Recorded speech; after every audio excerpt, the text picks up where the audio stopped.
guys, welcome back to another Doom of Fools podcast. We have the statistically best player in the world right now, the Boyle winner. We got Jordan. What's up, man? How you doing, buddy? Good, how are you? I'm good. I'm excited. We have a lot to get into today. We got TNT took it down. I don't know if anybody who's watching. I'm gonna put the video down below, but he took it down, man. There's Kennen, TNT, and Magda, and that was a hell of a pod. So we're gonna talk about how TNT felt. We're gonna talk about, is TNT the best deck in the format? Is Kennen the best deck? How did it feel going in? How did the finals feel? How was the event? Me personally, I had a great experience. The event was fucking awesome. 322 people, I believe. 320 something. 324, yeah. So let's get into it, man. How did you get into Magic? Oh man. So peeling the curtain back, we're getting to know you a little bit. You're about to get famous. You're about to get 1 trillion Twitter followers. So I saw really playing real Magic, right? Not just kind of goofing off with my dad's old cards. What was it? Commander Masters. So like 2020, 2021. Yeah. Something like that. It was like Commander Masters or Modern Horizons 2. I think it was somewhere around that was my first Magic set, because my wife and I had bought a box of Commander Masters, and we constructed a couple of just casual Commander decks out of that. That is so cool. There's a local store in our area I was basically working for, and just to get to kind of know the product more, because I was doing their social media management and marketing. And I didn't really know much about Magic other than I kind of knew it because I used to play in my dad's old card collection when I was much younger, and he just threw me a box of Magic cards and said, whatever. And my brother and I would just kind of throw them around, and we didn't really know what we were doing. Right. So, it's the arts. Yeah. Yeah. Oh man, just to show you how nerdy I am. I used to take the Scaled Worm, the 7/6 green creature that's got no text, exactly what you're talking about, and pretend it was a Blue Eyes White Dragon. Oh yeah, because we watched the Yu-Gi-Oh, anime. We're in the same ballpark. Yeah. Heart of the cards, baby. Yeah, exactly. That's awesome, dude. That's awesome. So you're fairly new, like I am. I started, I believe, in 2021. Yeah, so that's cool. I'm seeing that a lot. I'm seeing like Wounded's only been playing for about a year. Ian's only been serious about it for 4 or 5 years. Like I've noticed this is more of like a modern format. It's kind of funny. It's modern, but like the last couple years, people are like, "What are all these other cards?" It's very like 2020 and above. So that's really cool. So being a newer player, right? Like how'd you get into CEDH, and kind of how did really the bans affect like your deck choice? Were you on Blue Farm before TNT? And like going into the Boyle, how did you feel, and how did you prepare? Yeah, so for your first question, like why CEDH? Honestly, it was frustration born out of playing casual. I felt like my local play group at our local store, it was like no matter how much I tailored down my lists, I could never. It was either I was running into two issues. It was either I couldn't make a deck that I enjoyed playing because it wasn't good enough to ever really stay with the rest of the table, or it was too strong, and people would ask me not to bring it back. And after that happened, like 2 or 3 times where I was asked not to bring a deck back, or it was made very clear that deck was not really welcome at the table. I actually took like a 6-month break from Magic, to where it was like, okay, maybe I just need a break from it all. And I came back and won just a very small local. There was like a budget tournament with Toxrill. Oh yeah. And so I got kind of the taste for it. I then met who are like my best friends now, July, TK and Chris, who I run a channel with as well. And they kind of pushed me into CEDH. And from there I picked up, I think I ran Toxrill at like one event, did terrible. And then I picked up Marneus, and that's been the deck that I played that was what I played through the Boyle, and through most of my first year of playing CEDH was on Marneus Calgar. Cool. I love Marneus. I'm a big Esper guy. I brought Tim to Malcolm to the Boyle. Yeah. I love Esper. I played Tivit for a year. I love Marneus. That is so cool. Yeah. So Marneus was the first one, and then I switched off to Najeela for a bit. I top 4'd my first gold event on Najeela, and then won my very first CEDH event on Najeela, but then did kind of poor with it at the Top Deck Open. Just the weaknesses of the deck became really prominent to me, and so I was like, I'm not really sure this is the deck that I want to continue to move forward with, but I was struggling to find something. Got on Niv Mizzet, won a league with Niv Mizzet, won top 4 to small tournament on Niv Mizzet, and then of course the ban happened, so Niv was dead. Bye. I like that new Niv though. That new Niv is spicy. Yes, I really like him too. I saw him in Malcolm Pettis at the Boil, and it was like lightning bolt your face, draw 3 cards. I was like, I want to do that. I don't know about the commander, but that card's sweet. I agree. But yeah, so Niv dying kind of forced me to kind of reconsider. I took Marnius to another event, did poorly with him again. Felt like he was just a tad slow. But then, I don't remember who. I think it was just one of my buddies was like, TNT is very... it's TK. TK from Playing with Power. He's a good friend of mine. We were talking, and he told me that TNT is really, really close to Marnius. It operates on a very similar axis. You're just dumping the infinite mana to your commander, and you're kind of dig for those infinite mana combos. And so it just does it more efficiently and a lot better. Not as many of the kind of weird cards that Marnius sometimes requires you to run. Picked it up, had a lot of fun with it, was practicing with it, having a good time. Took it to Lotus Bowl, top 4 Lotus Bowl. And so it's feeling really, really good coming into the Boil on it. And then, obviously had a really good run at the Boil. Yeah, for sure. So, like, that's kind of where I'm at is, like, I'm in the Esper shell, right, Timna Malcolm, and the deck feels so strong, right? But it's missing the button. It's missing I have this combo, I have red, I have a Devoted Druid, I have this button that I could just win out of nowhere. Because Thorkel's like Thorkel, Meme Betrayal, Praetor's Grass. That's the win consonant, right? So Esper is good. Like, I think Timna Malcolm's A tier. After playing in the Boil, I think it's A tier.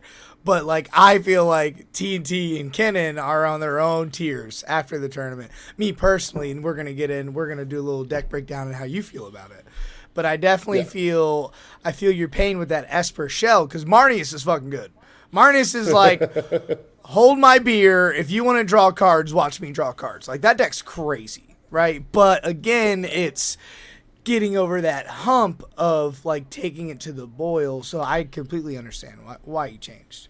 So go ahead. I was going to say, what I really liked about Marnius, especially pre-ban, was that he attacked the meta in a really unique way by basically punishing the best decks, right? The Rog Size and the Blue Farms were going to draw a lot of cards. And if you could get your Tithe online, and that was really what you were best deck. for. Yeah, the best card in the deck is Tithe. Yeah. Right. So if you get that online, you punish the format in a way that a lot of other decks can't really. A lot of other decks, they can put a Tithe down, but what does all this extra mana really do for you? Marnius, though, getting the extra card draw and then being able to filter that into more card draw made him really, really I always cool. said with Marnius that Smothering Tithe was Tibbet's time sieve. Like, we have to counter Marnius to Smothering Tithe. Guys, like, I promise you it's going to fucking start going crazy, right? So but all my buddies, they convince me, right? It's a do nothing commander, and as much as it hurts my heart, it is, right? I have to have the other stuff. Yeah. So. Well, Thrasios is the best it's ever been. Yes. Right? Like, it was Thrasios Timna was on top, and then Red happened, and it was Blue Farm on top, and then now we're coming back to the Thrasios decks. Like, after playing Timna Malcolm and playing a Timna deck, Timna's still really, really strong. But I feel like in that deck, Timna's commander number 2. I feel like you sit behind a Thrasios, and you have all these dumb combos that go, oh, I just win here. Oh, okay. Devoted Druid. Oh, darn, you counter my Devoted Druid. Next turn.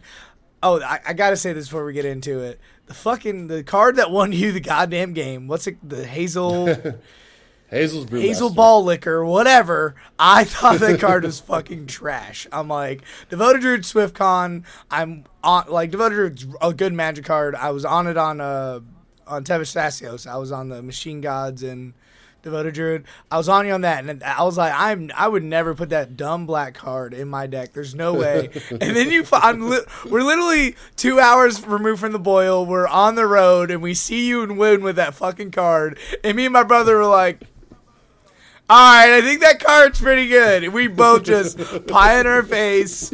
All right, like, that's how to prove me wrong. Like, So the previous week's episode, me and Nato did the top 10. The other guy, the top forward with TNT, we did a top 10, and we had kind of not a heated debate, but we had a debate. And I was like, I think Kennen's number 1, Blue Farm's number 2, Magda's number 3. And he was like, no, I would put TNT in that Blue Farm spot. And I was like, nah, man, Blue Farm's still good. I need to see it. I'm eating my words. I literally feel like it's Kennen, TNT, everybody else, and then now TNT can say, hey, so going forward, like after this tournament, post meta, like, is it a TNT format? Is it a Kennen TNT? Like, you need a good reason not to play TNT, like you did not playing Blue Farm. Yeah, I think so. Kennen was always going to come out of the ban really well because it didn't really get punished for it. Yeah, like it lost crit, but really who cares when you're 12 mana up on everybody else just by Kennen's ability. And I think TNT is the same way. It's the most efficient infinite mana win right now, I think, in the format. Even more efficient than Kennen in a lot of ways because my commander's already right there. You still have to go find yours, and you have to find the Mirage Mirror. You know, you have to find another piece.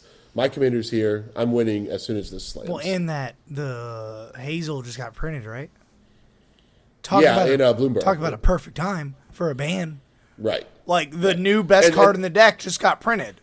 Like, all right.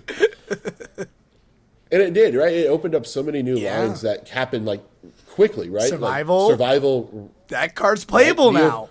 Before, nobody was on it. Yeah. I can win at instant speed with Valley Floodcall and Neoform just by Neoforming out the Devoted Druid into Ewit, back to Neoform, and then, into the Hazels. Yeah. Getting rid of the Devoted Druid, that's already in the graveyard. And that's instant speed, right? So really the deck has gotten flexible in where I can decide I get to dictate where I want to win the game. Right now. And I was looking at it earlier to touch on Hazel and the Druid combo. I was just looking at it. What I like doing is I like taking combo pieces like a Hazel or a Thorkel. I like looking at them as a card. Thorkel fucking sucks as a card, but it's the easiest way to win the game, right? So it's playable, right? So Hazel, it's like, what does Hazel do by itself? Or what does Devoted Druid by itself? And I'm just like, okay, play Devoted Druid. I tap Devoted Druid once.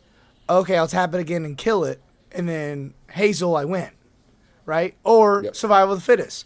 Or Hazel, da-da-da-da. Like, that combo is so easy to set up.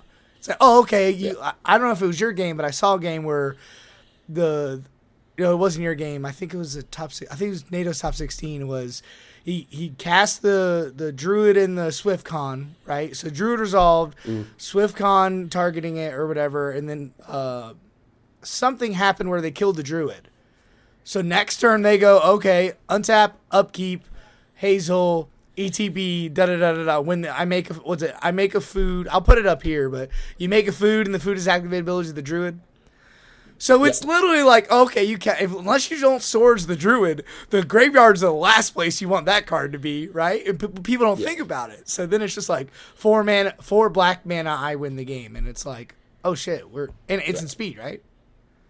Yeah, and that's the thing, right? Like as soon as the food token enters, it's over because anything you do, I just start responding on top of because I can just untap at instant speed. Oh yeah. There's nothing you can't die, right? And Trick Bind. Yeah, you put a trillion -1/-1 counters on it. Trick Bind is, I guess, the one card right that stops it, but it's niche. It's super niche. So once the Hazel, not the Hazel. Yeah, once the food token, once the food token enters, you win no matter what.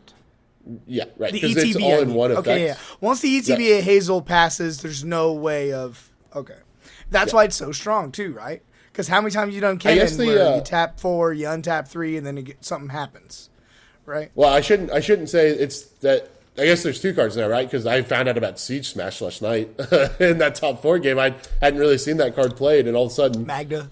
The Basalt, So that's, I guess, another card because of Split Second. So outside of Split Second, there's really nothing anyone can do to interact with it. Yeah, that was crazy. We were watching it, and we see Magda show the card in his hand to NATO, and I'm like, what the fuck does... Because you almost lost to Kennen.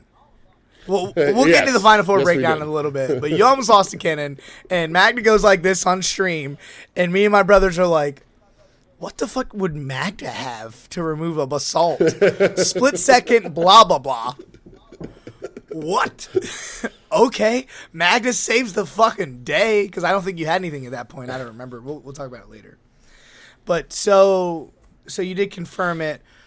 Leaving the Boyle 2025 Magic, you feel like TNT is the deck to beat? I personally do. Like I said, I think it just operates on an axis that a lot of other decks are going to struggle to match. But I think Sultai really is just in a great place right now, all the way around. It just has so many great combos and so much really cool interactions. I was a little surprised, like we didn't see any Glarbs or anything, because I think Glarb's also got some really cool stuff going on. I just think Sultai and above, right, is just in a really good place. So since you said that, I almost brought my first CDH deck, like actual real CDH, is Tevesh Thrasios. And then I have a slab Tevesh. I show everybody that asks. Right, Tevesh Calm was my main deck, and then the bans happen. And I have a Tevesh Thrasios sleeved up. It's proxied up. I thought about taking it to the tournament, but I thought it was too slow. So since you just said Sultai's in a good place, like, do you think I could bring Tevesh Thrasios? You think it could do something? Or should I just play TNT at that point? I think, right, you're probably just better off playing TNT. Yeah. I think Sultai and above are in good spots, but I think the problem that Tevesh has is that you have to get Tevesh out and then defend Tevesh and still operate the same way that a Tevesh deck would. And I think it's a little tougher right now. And so the consistency isn't quite as high. But if you do get Tevesh on, especially with the way boards get gunked up now, especially as the day was going on, I noticed, round 6, 7 at some of the higher end tables, the boards were getting really gunked up with creatures, and it was making Tymna attackers really hard to get through that didn't have, some form of evasion. That I think Tevesh actually could fill that niche a little bit, where it's like, well, I don't need to get through. I get card draw in my command zone that isn't predicated on being able to get attackers through people's defenses. Yeah, for sure. Yeah.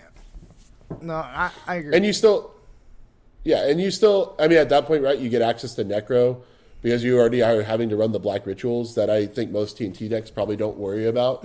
You maybe build a little bit more around Adnaz because you still, you have those rituals. So maybe it becomes why not just stick it in here?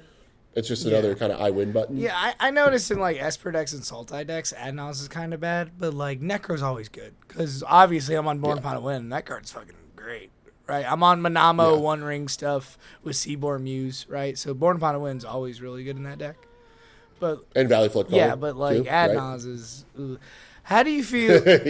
Before we get through your tournament breakdown, how do you feel about the controversy? Not controversy, but everyone's debating on it. The Valley Flood Caller lines with Retraction Helix, because everyone's like, Retraction Helix is the easiest card ever to counter, right? But I keep seeing TNT win with that stupid combo, right? It's you get Infinite Storm, Infinite Mana with a rock, right? So it's like, how do you feel? Are you running in your list, and how do you feel about it?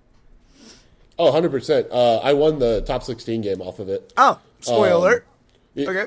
Yeah. So I think it's a great card because it feels right, like we were talking about before, right? One of the issues with most win cons is they suck outside of winning the game. Correct. Like if I draw this in the middle of the game, it's terrible and it doesn't do anything for me.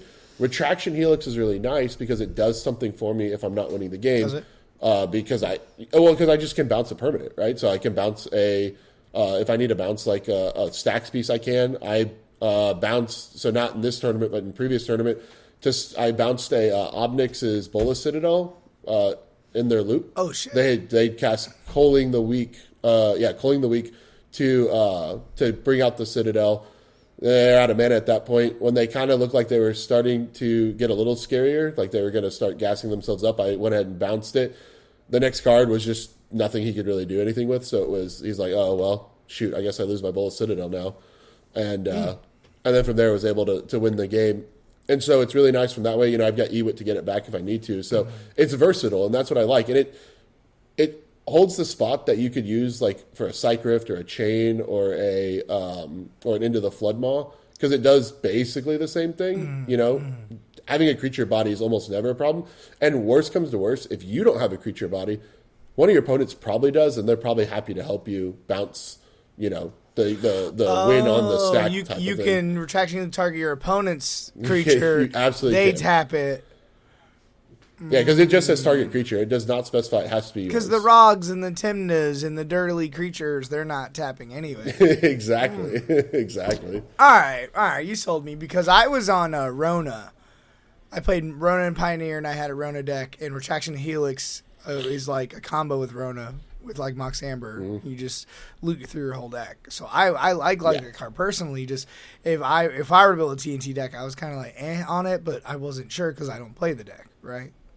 Yeah, and really, it is like a tertiary win con, right? But if your tertiary win con is also going to do something besides just sit there in your hand, then that's also great, right? Like it, worst comes to worst, you bounce a rock and you get more value out of it. Like if that's really where you want to waste it, sure, right? Like if it's helping accelerate you forward, it's got a lot of utility though for a win con for 1 mana. Like I just feel if you're looking at your 99th and 100th slot, you're going to do a lot worse than that card. Okay, I got you. I mean, it's kind of it's in that Thoracle slot. Like it's the 97th, 96th worst card in your deck, but it's a combo. But it's a combo spell, right? Like, who fucking wants to see a Thoracle in the wrong time? Nobody does. So in that vein, Retraction Helix can do something, right? It's not better than Thoracle, but it can do something else that Thoracle cannot. Right. And that's why it's like tertiary, right? Like obviously our primary is to get some kind of Devoted Druid line out. Your secondary is probably just the Thoracle consult out, and then third is that banishing, not banishing act, but the Retraction. Banishing act, but Retraction. Yeah. I'm going to go ahead and do this now. I'm going to share my screen. Can I just go over the deck a little bit? Let's go to a couple, see if you're on anything. Can you see my screen? Yep. Let's see if there's anything crazy that I'm not really used to seeing. While we go, like, you're on Eternal Witness lines, like you said. You got the Hazel. Yep. So Hazel Brewmaster's 3 and a black menace. Enters or attacks, exile one target creature from a graveyard, create a food. Foods you control have all activated abilities of all creatures exiled. Yeah. Okay. So you're on Cutzel, Seaborn Muse. How's Polywog working out? I like it. I think it's one of the best turn 1 plays in the game right now. If you can get it out and then you can start, casting like Tymna, immediately evolve it, and then from there, 1 mana on it. Like I know some people say, well, if it's only got 1, it's not that good, but it'll draw you a ton of cards in a stack battle. Yeah. And for 2 mana, be able to draw you cards, like I'll take it. I'll take it every day. Well, for me, like in Kennen decks, like for me, a Polywog on 0 is bad unless you're on the play, right? Polywog after 0's good. Right, but imagine this, right? Polywog on your turn 1, you turn 2 into Kinnan, evolve it. Your first Kinnan flip gets you really anything that's a 3 and above. Yeah, just Kinnan doesn't. And with all the go ahead. Well, with all the but with all the big flips, you're going to keep hitting more and more Polywog. Just evolves, and I get it, right? Like at a certain point, you don't want stuff in your hand, but. What's better, right? To spend your 7 and flip Kinnan into nothing, like that's, a bop, for example, or to have that 7 drop in your hand and just be able to cast it naturally. Like, I think there's a give and take there that exists. Just with Kinnan, I think Wounded was talking about it, or Comedian was talking about it. I think that makes for bad play patterns in Kinnan specifically, because Kinnan doesn't want to do that. Kinnan wants to play rock, Kinnan turn 2 or Kinnan turn 1, right? But, like, it's still generically good. But in this deck, or, like, a Tymna deck, I kind of like it. It's a 1/3 body, right? Just say you cast a 2-mana 1/3, right? Like, it's never dying anywhere. And then you get 1 creature in. Thrasios doesn't trigger, but Tymna does. Tymna does, yeah. Okay. I like it. I think it's worth it. And it's also, worst comes to worst, it's another target for Retraction Helix if my Valley Flood Caller just got flashed in. You're selling me on that card more and more. So we got the good creature package, Sans Red. So now we got, all the good sorceries. So what are you playing on instance? What we got? So you got Cord, Crop Rot. Are you Talongate's deck? No. No, so what's Crop Rot for? E-Zone, Gaia's Cradle. Gaia's Cradle. I totally forgot. How many creatures are we on? 23? Okay. So Gaia's Cradle. Got it. E-Zone if you have Seaborn. to. Yeah. Okay, so Trap. So it's still, you're on all the basic stuff, right? Yeah, there's nothing spicy here. Erupt Decay. Probably not in some lists, but I like this card. Okay, so we're on the creature tutors. Artifacts. What do we got? We got all the basic stuff. You're on Grim Monolith. Okay. Not a lot of TNT decks play Grim Monolith. I like it. Yeah, I think it's really good with Seedborn. Yeah. Wishclaw, I've been cutting. Other than Roxai, I've been cutting Wishclaw because, like, a mid-range deck like this, it always feels bad giving it to an opponent, right? But, I mean, if you could just cast it earlier and then just one mana activate it, win, right? And yeah, that's the idea behind it. I've also had like some games where I've won just by bouncing it back to my hand and then replaying it. Retraction Helix your creature. Tap your creature, bounce the Wishclaw. I've done it before. It's kind of funny. That's hilarious. And then we're on Carpet, Study, Tithe. Okay, so this is like Eat Your Wheaties TNT list. If you look at NATO's list, it's a little spicier. This is like very... I went to church this morning. I'm going to win a fucking Magic tournament. This is how Richard Garfield wants us to play Magic. But I like it, though. It's refined. It's not, I'm trying this card out. Like, no. This deck is good. This list is good. I'm going to play it. I'm going to win the biggest tournament ever. You did. Yep. Deadly Rollick. Yep. I really refined it over weeks and weeks of play because I had some interesting stuff there. Like I had Brina at one point, the Demogod. I see it. Actually, it's still on my sideboard. Yep. Yeah. And I liked it. It was really funny, especially with Polywog. It was really hilarious. So there was like some synergies that were existing there, but I felt it was just a tad slow. I felt like most games I was practicing, I was winning at instant speed. So I kind of leaned more into that route. Yeah. Brina, like for a non-blue deck. Like a non-blue Temna deck, you can convince me on Brina. Like an Abzan Temna, right? Like, I'd be okay with that. But just like, you're on blue, right? And then, like, when Blue Farm was playing it, I was like, Adnaz, you're on blue. It's your worst engine by far. But, like, TNT, you probably could sneak a Brina in. But, I mean, you cut it for a reason, right? So. Yeah. Like I said, it's just a tad slow for what I think that deck does. But, like... I think if I was going to build, like you were talking about before we started, right? Your Malcolm Timna list. I love it, Malcolm Timna. I think it's kind of funny there. I was flirting with it, but I didn't like it. But there's just so many, like that 3-4 mana slot of that type of card. I had so many of those. Like I had Shieldred and Draenei Lavala and Brina and this card. Insert 4 mana engine here. I had like 10. So I ended up cutting all that, and I played the new Enduring Curiosity. That was just that's way better than all of those by far because of Flash, right? Yeah, I'm a Flash, kill your blocker. I'm gonna Flash, instep, attack with it. I draw all my. I don't know if anybody knows what it does, but it hits any creature hits you draw cards, right? So I love it, Najeela. Yeah, Najeela's sick. Yeah. So I mean, Brina's, put in the comments below if I'm wrong, but I personally don't like Brina, but yeah, I think it's cute, right? It's a cute card, but like you said, there's a reason I cut it. It also nombos with Delny, which is probably your best card in Malcolm Timna. Yeah, for sure. And I kind of wanted to talk about TNT a little bit as well as. Guys, if you see him, like, he's obviously a good pilot, and you're going to see TNT all over this tournament. Yeah, TNT's probably the best deck or top 2 with Kennen for sure, but I think if you're not an experienced pilot, do not just fucking build a TNT list that you like, right? Like, I was like in the lower pods, right? I drew a lot, and I played the Redemption Tournament. I saw TNT in almost every pod I played, and at no point in time was I scared of the deck / the pilot. You know what I'm saying? Like, a lot of players pick up a deck like that. Like, Blue Farm was really easy to play because it was very forgiving. And you can mulligan anything. TNT, you have to kind of, okay, I'm Thrasios. Am I Temna this game? Am I Lunar Combo? Like, you have to kind of know what you're doing. So when generic people that aren't really that familiar with this format and this deck, they fare to do bad with it. Like, I didn't lose to in TNT. Out of like 8 rounds, I didn't lose to it. But then you look at the top 4 and there's 2 of them. Right?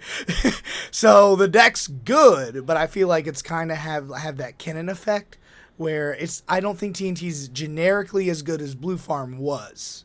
Right, but in the right hands, like, against you, I'm fucking scared to death, right? But also, with that being said, like, what Max P won 3 weeks ago, and me and NATO were talking about Max P was like, I felt unstoppable. He was like, I can pick my windows when I want to win. I have so many win cons. And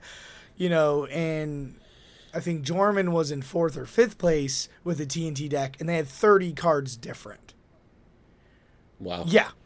So you're talking 1st place to 4th place, 30 cards different. And Jordan was on the crazier stuff, not on Grand Abolisher, on the spicy, and Max B was more on the flash stuff like you are. So, like, TNT is not solved in any way. And I'm sure NATO's list is probably 10, 15 cards off of yours. He didn't win like you did, but he top forward. And that says something. NATO literally waited on you guys to play for like an hour and a half. And TNT's not even a fast deck, right? He won like turn 3, turn 4. So, like, he's a good pile, and that deck can, run away with the game easily. But I just feel like that deck's not solved, and that's the scariest part about TNT. Also, it's going to get better before it gets worse, right? Unless they unban Dockside. That's the only way it gets worse. But going forward, like, okay, you're going to give me another combo, you're going to give me another Hazel, you're going to give me another green creature, sweet, right? So I'm done yapping. The floor is yours. Let's talk about it. So how did you feel TNT felt throughout the tournament? And let's kind of go round by round, kind of all the scenarios, and then we'll get into the top 16. What you got?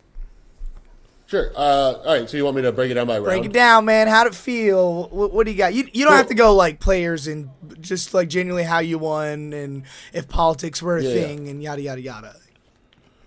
Cool. Yeah, so round 1, I set the record for the fastest CDH win in history. What? Pre-game win. None of my 3 players showed up. Oh, okay. I was like, really? No. So yeah, you gotta buy. So I sat down. I actually had a win that counted as a win. That was a functional buy because the other 3 players, I sat down at my table to play. My other 3 players did not show up. I don't know if it was a software matching issue, if they forgot to drop them. I have no idea what happened. But I sat there alone at a table. Waited a couple minutes, and judges eventually gave me the win, DQ'd the other 3, or dropped them. I actually don't know what happened to the other 3 players. And I got a free win coming out of round 1, which was like, okay. Can you imagine sitting there and you're like, all right, get my deck out? Well, at first, I thought I was on the stream game, and I just didn't know. So I was like, I even asked the judge, I was like, am I on stream? And I just didn't hear him. And so I'm like sitting there like an idiot while the other 3 are waiting for me. So I don't know what happened. But kind of lucky way to start the tournament, right? Hey, buy's a buy. It's a lot better than a draw. Yeah, that's another thing I felt like for my pods, people were playing for the draw. They weren't playing to win. I put a Grand Abolisher on the stack, and they're like, here's 7 counter spells. There's no way that's resolving. Let's just draw. And I'm like, I think I can fight through these counter spells. Right? But now I'm going to, you know what I'm saying? But anyways. Yeah. So sweet. 1-0, baby. Yeah. Round 2. Let me pull up my phone real quick because I had these written down. Sweet. Just for this occasion. All right. So round 2 was TNT, Shorakai, TNT, and Kenrith. Wild game. Shorakai went nuts. Just completely off the rails. Scared the crap out of us. We were fighting tooth and nail against it. Me and the other TNT player were basically the only ones in the fight. The Kenrith, basically the only thing the Kenrith did, it was tutor twice. And that's going to be relevant. I'll tell you guys why it's relevant at the end. But anyway, spent all of our interaction stopping Shorakai. Got to my turn. I'm holding Chord and Demonic Consultation in my hand. I've got all the mana in the world. And for some reason, and I think this ended up coloring the way I played the rest of the tournament, I felt like so much interaction had been used. I knew Kenrith had nothing. Shorakai had nothing. There's no way the other TNT player I was thinking had anything left in the cannons at this point, right? Because he was basically like, I think I'm out too. So I go to Chord for 2.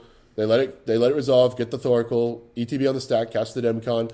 The other Thoracle or the other TNT player then casts a Demcon, and I'm like, no, I didn't think anyone had anything left. Oh no!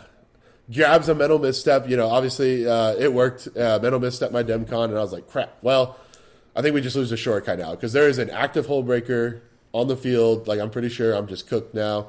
Pass turn. Kenrith drops Thoracle Consult right behind me. And I was like, no, what have I done? Because I knew he tutored twice, and I figured it had to have been Thoracle Consult.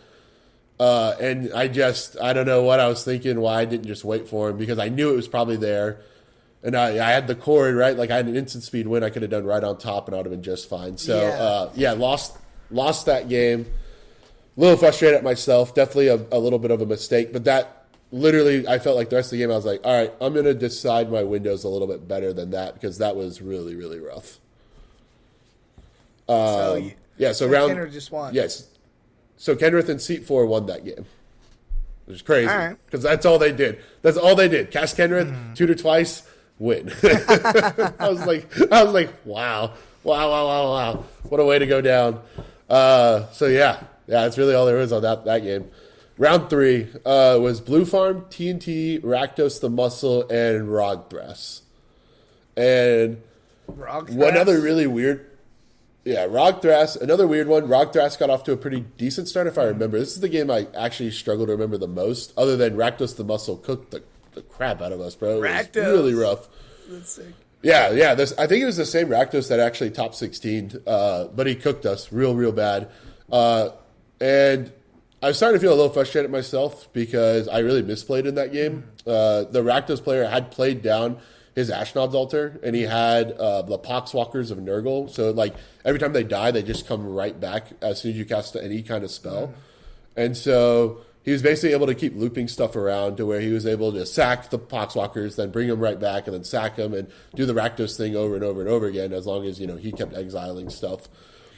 And just, we had no real response for it. The thing that was frustrating for me is I had gone to counter a bunch of stuff, and I ended up tapping my last I had a Mox Diamond, and I ended up tapping my last source with an Abrupt Decay in my hand to counterspell. And I just held it for the Abrupt Decay. I just Abrupt Decay the Ashnods, and we're fine, and I actually walk out of that game with the win. So kind of 2 games back-to-back, I really misplayed.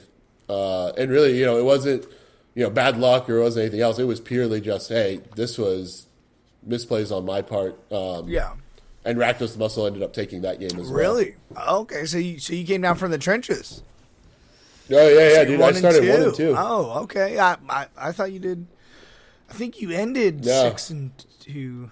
I don't remember. Yes. Man, so from the trenches. So you got a buy, you got a lucky buy, and then now you're 1 and 2, man. Okay. Yep. All right. Yep. So coming in round 4, I took a really good break, thankfully, because Rakdos cooked us so fast. I took a good break. I was trying to get my mind right because it was just, I was like, man, I am getting cooked. Yeah. I'm not playing my best. I punted 2 games. Now you got to win. Yeah, yep. You can't go 1 and 3. You're out. Yeah. Yeah, exactly. Or like the climate. Yeah, the climb at that point is so hard to do. It's near impossible. So I was like, okay. So round 4 was Obnix in seat 1. I'm in seat 2. Seat 3 is, hold on. It was Inala, and then Magda in seat 4. So really good game. Actually, all 3 people were personal friends of mine, so it ended up making it kind of funny of a pod. But Obnix pushed for an early win. I had to stop for it. Magda had to use some of their treasures to also stop another Obnix attempt, or maybe it was an Inala attempt, because I think Inala pushed early as well. And really it came down to they just really had nothing left because Obnix would push basically every turn, and there was nothing left after their last push to stop my just natural Brewmaster throwdown. I basically cast Devoted Druid. This was this game. Sorry, I'm mixing up some of my games. It's okay. But it's okay, man. This game. So I had a pretty large board state, and I ended up casting Grand Abolisher. But I had really no way to fish for a win. I just felt like if I knew it, Inala had presented a board state that was in a way that there was no way that I could pass to them or I was just going to lose. Like they had the Spellseeker line set up, and I needed to look for now like a really strong stop, and it had to be a creature stop. So in that turn, I ended up casting the Grand Abolisher, but I ended up Culling Ritualing my entire board. And the rest of the board with it, and people had forgotten to sack their treasures and everything with the Abolisher. With the Abolisher down, so I was able to get everyone's treasures, their Lion's Eye Diamond. I ended up walking away with like 24 mana when it was all said and done, but no one had any interaction at this point left to really do anything to me. So I just recast their Asios, started digging, spinning. found the found Wishclaw, cast Wishclaw. Grabbed the either Devoted Druid or Hazel's, which one I didn't have, cast it, then cast the other one, and was able to get away to escape that game with a win that way. Oh, sick! So that calling was like All right, 20 black mana, 4 green mana. Call it a day. Pretty much, right? Oh, the card's so busted. I saw an altar today of Culling Ritual, and I'm like, man, I don't have a place for it, but I want this altar. I fucking love that card. Oh, that card's so good. Such a good It's card. either board wipe pass, or if we don't counter this, we're cooked right now. Game is over. Oh, that's what I love about Thrasios, right? It's never board wipe pass, because at the worst, I'm casting Thrasios, and I will funnel as much of it as I can into Thrasios Or it's activations, and I get something out of it. Or like, right? I'll even destroy my own Thrasios. I don't care. I'm going to recast it with all the mana I get. Yeah. You just gave me 1 billion mana. I'm going to get something out of this. Yeah, that's so good. That's so juicy. So Culling Ritual wins game. So now we're at 2 wins, 2 losses. Going around 5. So the tournament was the first day 5 rounds, the second day 2 rounds, and then to the cut. So you're going to the last game of the day. Yep. And this pod was wild. So this pod was Blue Farm in seat 1, Crick in seat 2, me in seat 3, Crick in seat 4. Oh, okay. So double Cricks. Whoa. You look at the Blue Farm, you go, you better fucking mulligan for a goddamn counterspell. Because that's what I'm going to do. Because we need to stop them. Because they don't give a fuck about each other. And they're not interacting with each other. It's like 2 rock sides. I was like, I don't know how I'm getting out of this game without... as soon as one decides to push, we can only do so much. So it's going to come down to which Crick blinked first. So the player in the Blue Farm player, he ended up tutoring for and showing the swords that he got. And so it was like both Crick players kind of looked at each other and they're like, well, I don't want to go for it and lose my Crick. And the other player's like, I don't want to go for it and lose my Crick, so you go first. Oh, I love stuff in my hand that I don't have to cast. I love flashing a Deadly Rollick. Fuck around and find out if you want to. Yeah, it was the funniest thing. Oh, sweet. So he did that. I kind of abused the priority a little bit by being able to develop my board while he had to keep holding up mana for that swords. And he got to a point where I think it was like turn 3 or 4. He got kind of tired of holding up mana and watching me develop while he had to sit there and said, it's your problem now, and tapped out. And I was like, uh-oh. And I think I had one piece of interaction, and I was like, I really have to hope no Crick player decides to push here. And they still, on that turn, did not blink. And I was like, okay, that's really interesting. They're really scared of this. One Crick player was doing some really cool stuff. He was developing his board by using a Voltaic Key to untap his Mana Vault, and then using Sensei's Divining Top to then tap it, and was doing the top thing with it and was drawing cards and being able to then recast it. And it was really cool how he was setting it up and being able to draw a couple cards off of the Voltaic Key loop that he was doing. And okay. And the other Crick player wasn't really doing. I don't really remember. Oh, she went for a Villas. That's what it was. Abby went for Villas. And that's where like the first kind of like, all right, we have to shut this down, which we did. We countered that. She did push in that window. And then he untapped again, tapped back out and said, it's once again your problem. And then I think I just ended up saying, okay, I'm done with this game. And I think I Thoracle consoled it out at that point. Oh, no. Sorry. So yeah, long days, right? You're long good, days. man. You're lots good. of games. We're here for the ride. So got to my turn. I think I corded out Kinnan, or I finale'd for Kinnan. I'm looking at the board, and I'm like, do I jam it here? Because I had the Basalt. That's right. I had the natural Basalt in hand. I'm looking around the table, and I'm like... Next on Kinnan Basalt? I didn't even know. It is on Kinnan Basalt. Okay, all right. I didn't know. Yeah. Pass right by it. Basalt ends up working really nicely with Seedborn too, right? I mean, at worst, it's just another mana battery. Or it's tap Basalt, green, Seedborn Muse. Got him. Yeah. All right. Yeah. It works, right? If you got nothing else to do with it. So, plus I like 2-card win con's really nice. So I had the Basalt in hand, and I'm looking at it, and I'm like, okay, I know Austin well, and he was the Blue Farm player. And so I kind of known him, and I knew like he likes to hold up interaction, but I also know that a lot of times he likes to play it a little riskier. And I think at that point, I think he was gambling on the fact that I would hold up interaction for Crix and I wouldn't push. So I decided I was just going to jam it here. He didn't have anything, and I was able to do the Basalt Kinnan thing and close that game out. Yeah, that's kind of a double-edged sword, right? You're just like, 2 Crick players, I'm fucking terrified. But also, there's 2 Crick players, and I just have to worry about Blue Farm's interaction, right? So it's a double-edged sword, for sure. Right. Like at a certain point, if I sit here too long, Crick is just going to go for it. One of them is, and then the other one probably just wins right after. So, like I said, it was whichever Crick blinked first. Thankfully, none of them blinked, and I was able just to get something through. Right. And only having to worry about one other player. In Blue Farm, the odds were... Yeah, go ahead. The odds are in my favor, right? But Blue Farm has the same mindset you do, though. Blue Farm's like, hey, man, if they fucking... I got to stop them early, can't go late with them, but there's a TNT across the table, and Blue Farm is just like you, where I'm just looking for my combo pieces. I'm looking for one breach, and I know you guys can't stop me. I got to worry about the TNT. Right, so you guys were kind of on the same page, and it ended up working out in your favor. Yep. So 3-2 at the end of the day. Yep. Man, fuck yeah, let's get some goddamn food. Holy shit, I'm in this. That's 15 points. Yeah. Yeah. Good. It was basically coming into day 2. I knew, like, waking up, right? I just needed to find one win. Anywhere in that day. One win, one loss is fine. One win, a draw. You can't draw both games. I don't think 17 points were able to get in. 17 would have gotten me in. Okay.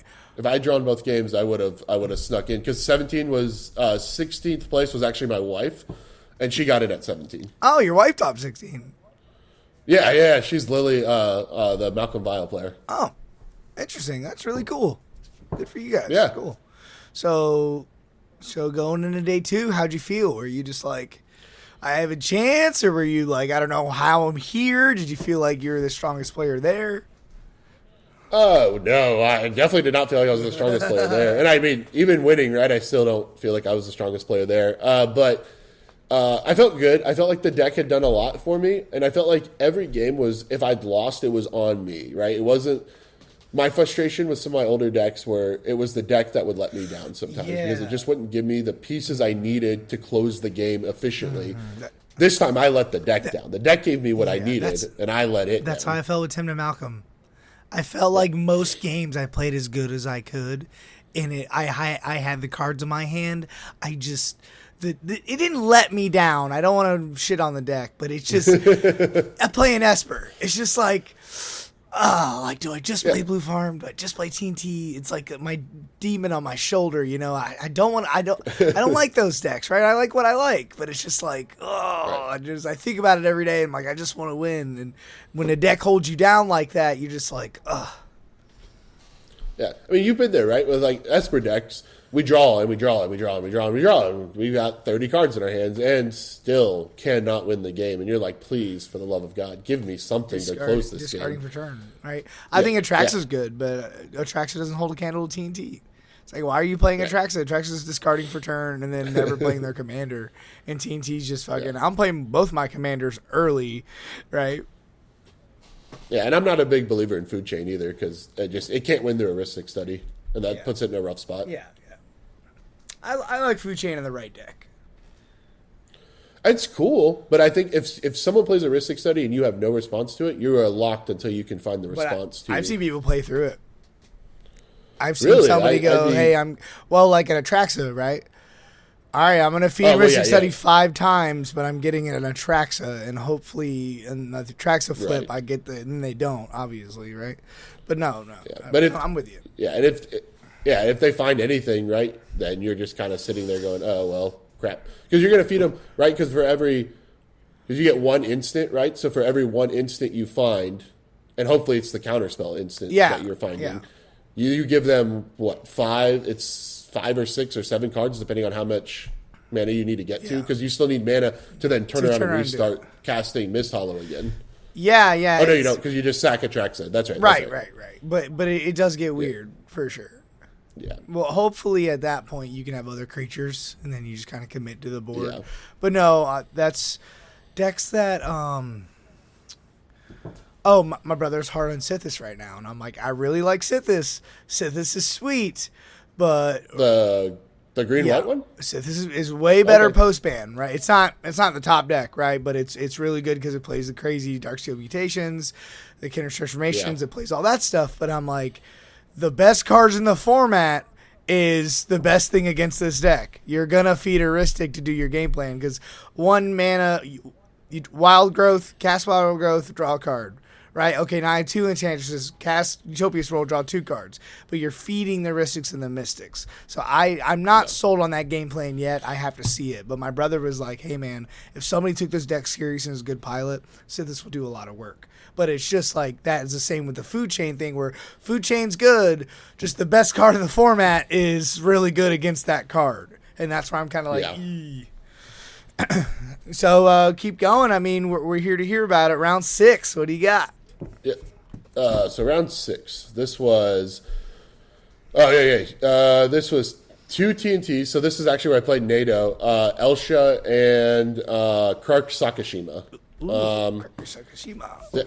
Yeah, this was actually the stream game, and I actually haven't watched the stream. I do want to go back and watch it though, because I think I probably misplayed how I tried to. Round 6. Round 6. Okay.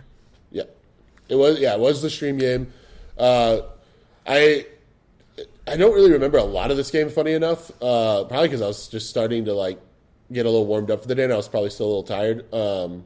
We did stay up a little too late, but we're Magic players. We do that. I have the biggest tournament tomorrow. Who wants to draft at 3 a.m.? Me and my brother and my other brother were doing that. I went to bed at like 1:15 like a normal person. And I went upstairs at the B&B and I was chilling. They were up till like 4:30 in the morning Friday night. I'm like, y'all are fucking crazy. Yeah, right. You're like, we play a whole day of Magic, and then, hey, guys, you want to go home and drink and play more Magic? No, I don't. Yes, I do. Fuck. Yes. So round 6 is the game I'm haziest on. But I do know a lot really happened, and I ended up drawing, I think, a ton of cards in that game.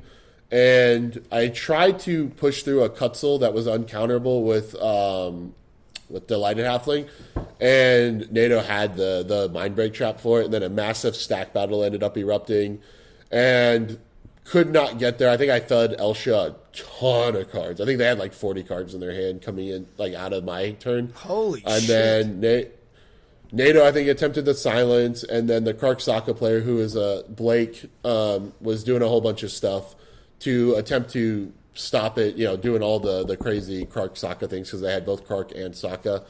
And got to the point where I think it was just like, I think I Demconned or Tainted Pacted for a Flusterstorm and then showed it and was like, all right, you're silenced and this game is basically over now because we're at time.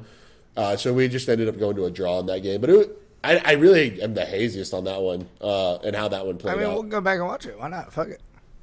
Yeah. Good deal. Okay. So round 7, you're 3-2-1. Yes, 3-2-1. So you're not locked in, right? You're at 16. Yeah. And the way people have been talking, 17 wasn't going to be enough to get in. So I really approached it as this is a win and in. Like I have to win this pod, or I am not making top 16. Okay, that's a good mindset to go to. Yeah. And so top 7 was. And I don't quite remember the order they were sitting. Actually, I think it was Kinnan in seat 1, if I remember this correctly. Enris, Gloomstalker in seat 2. Enris, Gloomstalker, and Street Urchin in seat 2. I was in seat 3, and then Rogsai in seat 4. And we kind of all started the game with, okay, well, Enris can only do so much to a Rogsai player. And Kinnan and I were basically kind of looking at each other like, all right, we probably need a mull for the seat 4 Rogsai. And have at least something in the basket to stop the Rogsai player if they decide to jam early. So the way the game, because the game only went to turn 2. I think I won on turn 2 that game. And so the way the game developed, the Kinnan player played out a couple rocks. He kept a very greedy Kinnan hand. It was like rock, land, rock, Kinnan, another rock, I think, into Spellskite. So really, really strong start. But he basically told me, like, it was greed. It was pure greed. I don't remember what Enris played out, to be honest, but I think it was a turn 1 Enris, if I remember correctly.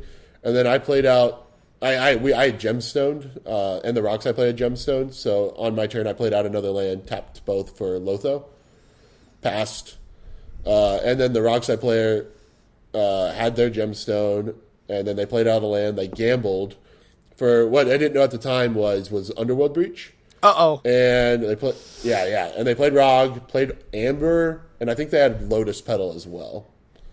And so they were sitting in a good spot. He's sitting there looking. I think he's got 3 cards in hand, and he's sitting there looking, and he's thinking about it. You know, he's triggered my Lothos, so I'm sitting at a treasure now. And he's like, I think I want to push here. And I go, look, buddy, if you push, I've got you stopped. Or I was like, I've got interaction, is what I said. I've got interaction to stop you. How about you just pass right now? Because if I have to blow you out, then I have nothing for Kidden if he pushes on his turn. And he just dropped a ton of mana. And so Roxai player kind of hesitates for a second and goes, okay, I think that's fine, and passes. Which tells me Roxai has no interaction.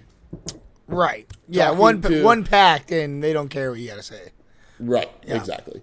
So Kidden and I start having a discussion because Kidden draws their card, and Kidden and I start having a discussion about what they're going to do on their turn. Because I was like, well, like I have a stop for Roxai, but if he draws interaction, we're kind of SOL'd here. Like, do you have anything?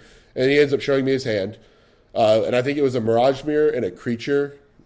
I think that's what he ended up showing me.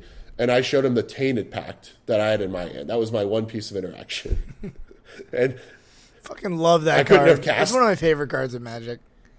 Yeah, so I couldn't have cast it had the Roxai player pushed. And I think that was where I kind of got away with it a little bit. You know, I was like, I've got interaction, right? I didn't say I could cast it, but I definitely have interaction. So was able to get him to hesitate on that. And then, so he showed me his hand, showed me he really had nothing. It got to the Endress player's turn. He showed me his hand too, and showed me he had a stop for a Thoracle win. And I said, okay, cool. But he tapped out for it because he saw that I showed him the Tainted Pact, and he saw that I had something to stop a Roxai attempt because I could just go for whatever we needed. Yeah. So, gets to my turn. On my upkeep, I Worldly Tutor for Thoracle. I love that because they see it. You have to reveal it. Yeah. What are you getting here? Seaborn Muse. Well, and the Endress player literally said at this moment, because I'd asked him if he had anything else for Thoracle, and he said no. And he literally said, I don't think I should have said that to you. And immediately I was like, yeah, I'm Worldly Tutoring for Thoracle here, buddy. Oh, that's so funny. I want to sidetrack a little bit. I played in a game, it was like a 40-person tournament, and kind of almost a similar thing happened where I was like, all right, I don't remember. I think I was on Team to Soccer or whatever I was on. And I was like, all right, guys, let this Mystical Tutor resolve on end step because I'm going to get a Toxic Deluge here, right? That's the only thing. It was like Magda and whatever it was. Roxai, Magda, somebody. And they're like, oh, yeah, we're definitely not going to mess up the tutor. Get you a Toxic Deluge. I was like, all right, cool. Fucking awesome. I go through my deck list, and I'm like, all right, I cut Toxic Deluge. My bad. Oh, no. Genuinely forgot. I looked, and me and my opponents are looking through my fucking library. We cannot find it. And I was like, damn. All right, I accidentally lied, and I genuinely wanted the Toxic Deluge because I thought we were dead. So I was like, okay, I have interaction in my hand. I'm just going to get a Tainted Pact. I feel like that's just a good card to have in my hand. 3 turns later, I fucking tutor for Thoracle, and they're like, doesn't he still have that Tainted Pact in his hand? And I was like, silence?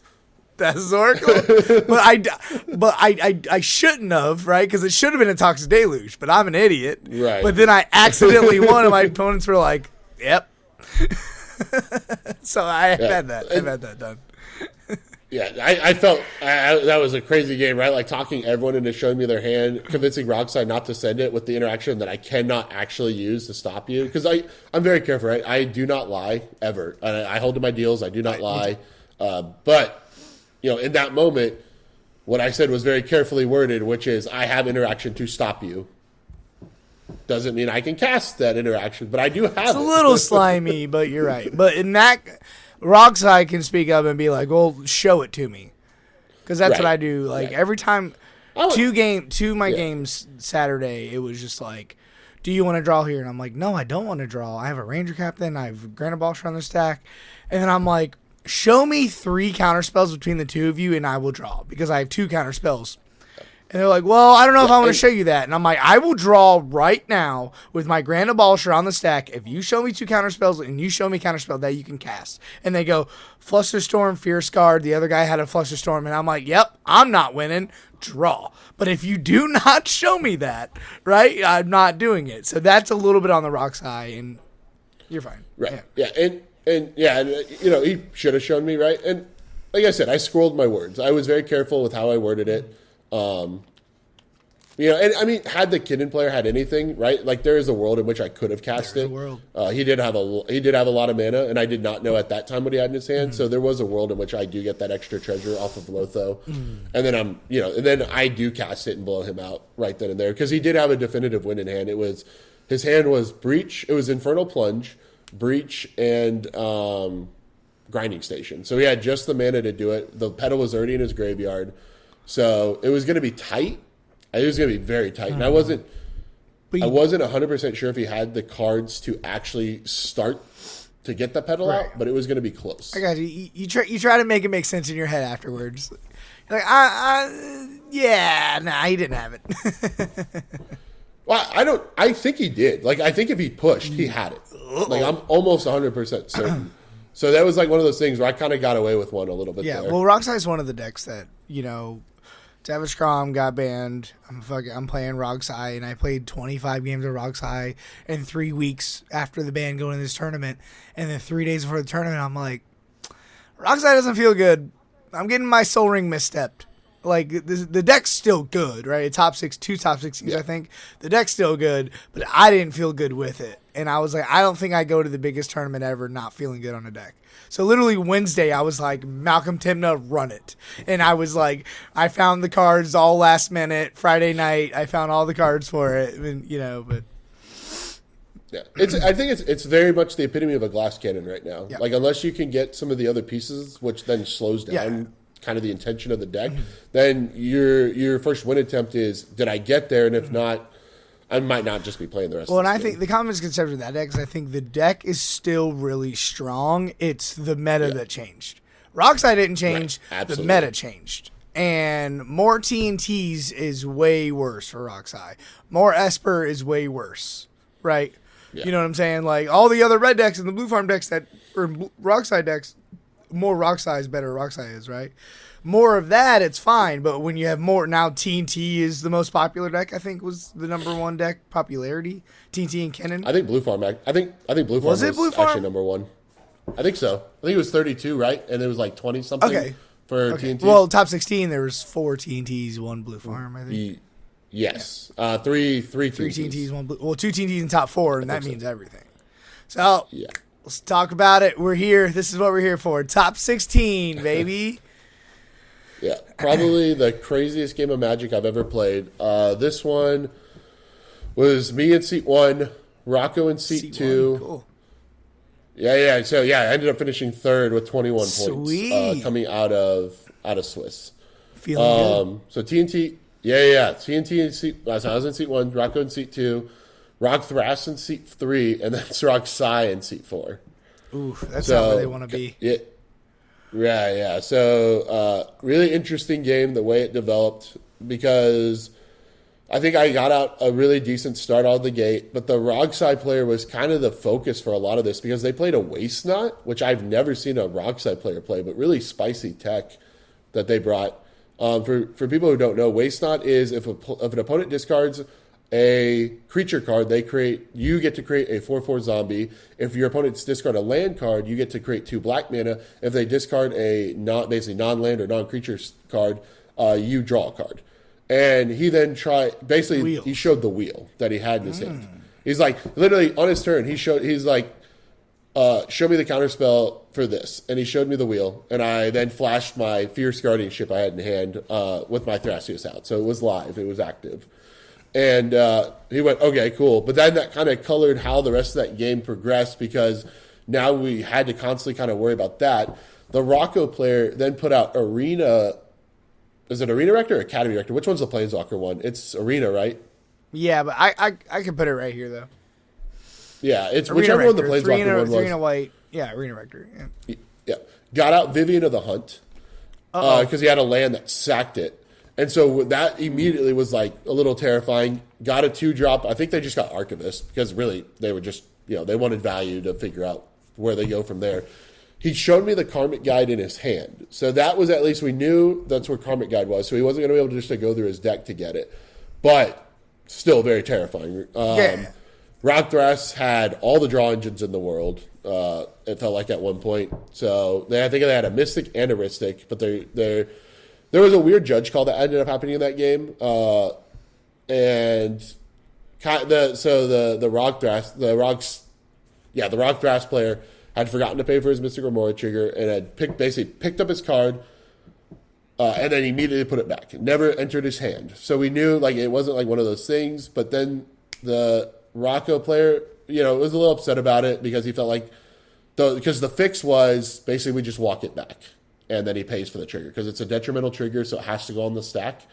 And he kind of has a little bit new information now, and so the Rocco player was a little upset about that. Appealed to the judge, ended up kind of creating to the point where the Rockthras player was kind of graciously like, look, I'll let you guys make the choice. Like, does fish die or not? Like, I'll let y'all make it since I have a little extra information than I would have had if I had done this correctly. Yeah, I think fish dies all day.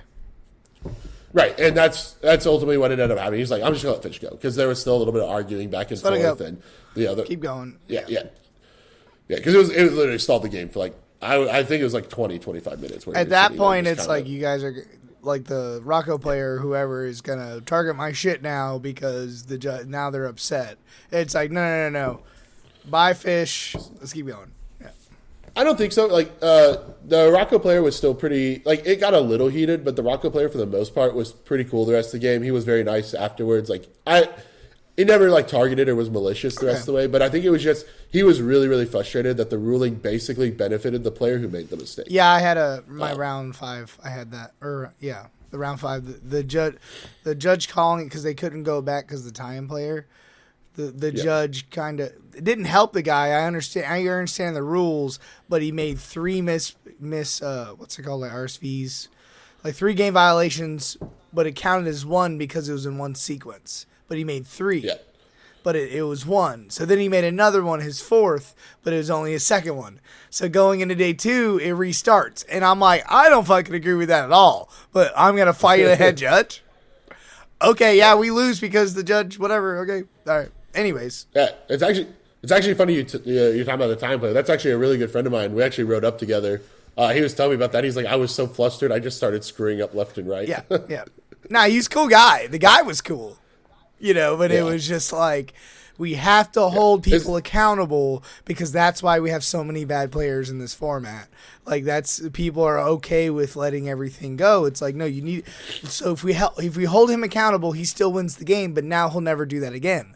So 5 minutes later, he does it again, and we're like, come on, man. We're rooting for you. But there's no interaction. You got this. Slow down, right? You had 4 game violations, but they're technically 2. You should be out of this tournament, but the judge ruled in your favor. So just slow down a little bit, buddy. Right? The guy was cool. What? Yeah, I don't think he would have been out of the tournament, right? Because I think 3 is a turn skip. No. I think, right? Well, that's where it gets really weird because it depends on what the trigger is. Yeah. You can't miss 3 pack and negation triggers and it's okay. You have a detrimental trigger and you have a blah blah blah trigger, right? But you can't go back because how tie-in works with the counters, right? Right. So yeah, I guess technically, but it was weird. It really doesn't matter. It's so irrelevant, but it's just one of those things where hey, we need to hold players accountable.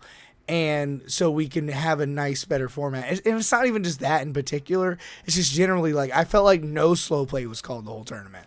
And I'm they took a 20-minute turn. In 10 minutes, they weren't making game actions. They were thinking. And then I untap and they tell me to hurry up because I was trying to pick my 10-minute attackers. And they're like, come on, man. And I'm just like, are you kidding me? I didn't see one slow play violation at all. And that's what was kind of aggravating. So, yeah, I think people they're really scared to call judge on those, right? Because they see them and they're like, oh, well, I see this happening. And, like, sometimes people are too quick to call judge. Like our game, a good example, right? Like, did it need to be a 25-minute judge call for that? Yeah. No. But I think other times people are too slow to call judge, right? Whether it's, like, stuff is happening in a game where you're starting to feel uncomfortable either with the rules or whatever's happening, and you go, hey, I just need a judge. I think people need to, be able to stand up for themselves a little bit. But also in those cases, right, like, and this is a good tip for newer players as well. When you are winning the game or you're in a loop, and especially if you're at time and there's a crowd gathering, Slow down. take a second. Just take 30 seconds. Breathe. You're already at time. Breathe. Exactly. Yeah. It is one of the tricks that I learned from some of my CEDH coaches that when you're in those moments where you've got the deterministic thing, just real quick, let nice, calm peace come over you, and then do what you know what you need to do, right? You've played this deck 1,000 times. You've practiced it. You would not be paying all this money, traveling to a tournament if you didn't know what your deck did. And it's just, in those moments, just take that second to gather yourself and then go. And it's one thing if the other guy's like, hey, man, you've taken a lot of time this turn. I want to turn, right? There's 30 seconds left and you're sitting there doing nothing. That's one thing. But I agree with you if it's like, hey, we're in the top 16. Like, we can all chill. There is no time. Right. Fucking play your turn. Don't let them bully you into making a wrong mistake. I agree with you. Or if you're already at time in Swiss, right? Like, you're good. Yeah. So anyways. Nothing else is happening. Yeah. So anyways, Mr. Grimora. Yes, deviation. I do that a lot. It's okay. Squirrel. Yeah. So Rockdrass drew a ton of cards because they had the Rhystic and the Mystic. The Blue Farm player also had a Rhystic, so they were drawing a ton of cards. So it was kind of this weird game where it was like I was sitting there basically unassuming all game. I had no draw engine, didn't really do much. I was even choosing not to activate Thrasios just to even show like how unassuming I was. Like it was kind of a weird choice that I think probably some people were watching going like, what is he doing? But it was because the other three were so developed. In my hand, I already had everything I needed to win the game. Everything I needed to win the game. I literally just needed the battle to begin somewhere, anywhere, and pick my moment. And it unfolded when the Rogsai player decided to go for the wheel, right? That's when they did that. It was like, okay. Sorry, I need to step back because one thing that did change a lot of the calculation too, on the final turn, the Rocco player chose to get to sack one of their dorks to get Grand Abolisher. So we were kind of on a clock as well, knowing that going into Rocco's next turn, they were going to win the game, or presumably were, because why would you get a Grand Abolisher? Right. Why would you put a target on your back if you're not winning? Right. So we knew I could not pass turn, and they could not pass turn. So the battle needed to happen at some point going out of my turn. And I think that's when it began, is out of my turn, I decided to pass. There are 2 Valley Flood Callers on Brogthras and Rogsai's board. So they start flashing in a bunch of stuff. The Rogsai player decides this is where they're going to wheel. So they decide to wheel here. And I basically, because at first the Rockdash player was okay with the wheel happening. They'd made a deal, and then the Rockdash player was thinking about it. He's like, I don't know that I can take this deal, actually, because it puts you so far ahead by dumping my hand and their hands. You're not only going to get the 7 off of the wheel, but you're going to get all the mana and all the cards you get to draw off of everything we've discarded, plus you're still going to be at flash speed. So I convinced them we needed to not let this resolve. So the counter war started hot and heavy. Everything came out. That's what you wanted. Exactly. It was exactly what I was waiting for to happen. Fight. And at a certain point, it was like, I think the Rockside player realized they were basically about to just get blown out. So I kind of was like, well, let me get my Valley Flood Caller out. And then I showed them my meme bet. And I was like, I can do a bunch of stuff on this stack if you let my Valley Flood Caller resolve. They're like, well, I have nothing to stop you anyway. And I was like, oh, okay, cool, sick. So all right. Corded out my Valley Flood Caller. Got Valley Flood Caller online, immediately threw down Retraction Helix, and I said, I am now the threat. Welcome to the table. Hey, I win. I win. So I targeted my Birds of Paradise because, the Valley Flood Caller did not have haste. So targeted my Birds of Paradise. At this point, another battle begins ensuing. I think Rock Thrash just starts flashing out everything under the sun that they can. I think I think even the Rocco player flashed something out. I don't remember what, some white creature out, just to keep drawing cards into everyone's hands. The Rockside player eventually found a mental misstep. I think there's another small stack battle on top of that. And I said, yeah, sure, that's fine. I then resolved, or no, I think I resolved meme bet first. I let the meme bet resolve, ended up flashing that out, got access to everyone's graveyards that had been done. There had been no counter spells, had actually left the stack yet, so I didn't get access to anyone's counter spells.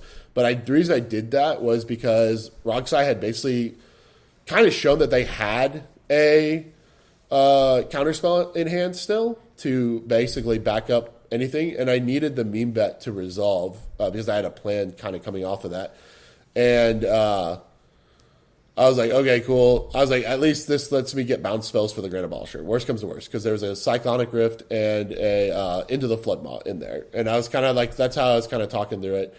Ended up Court of calling out the Eternal Witness out of my library to get, and then I think I held priority on the Cord, let the Mental Misstep resolve.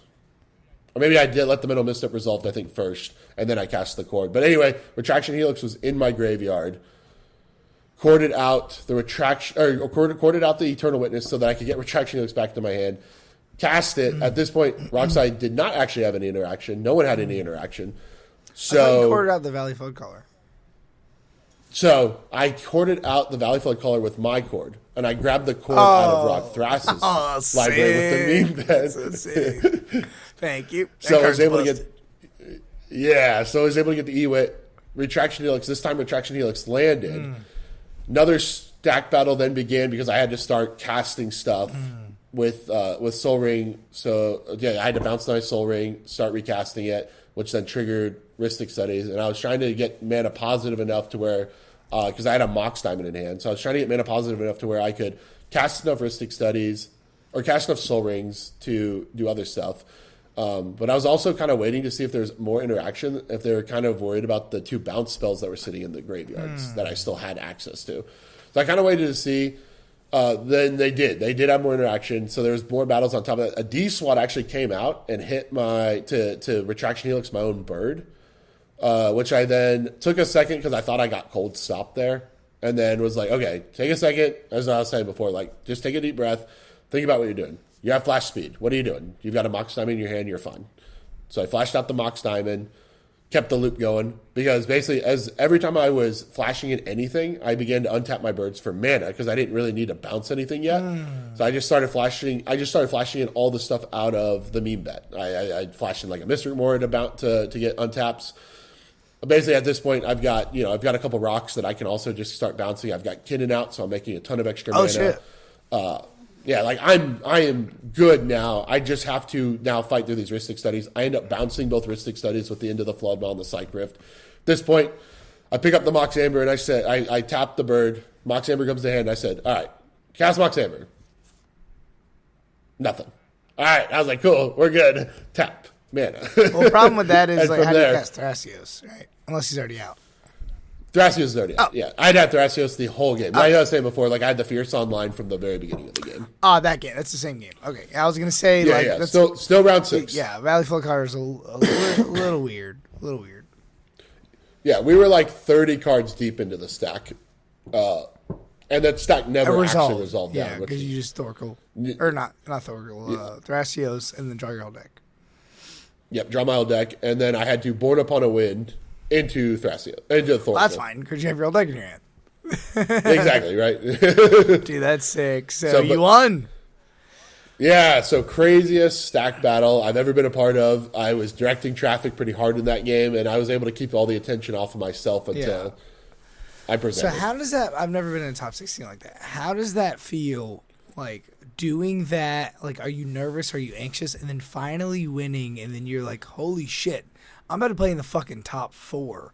Like, can you run us through those emotions and kind of how you're feeling? And how do you go, oh, that was the craziest game I've ever played. Now I got a top 4, right? Like, do you run to the bathroom? Do you, like, go get a monster? Like,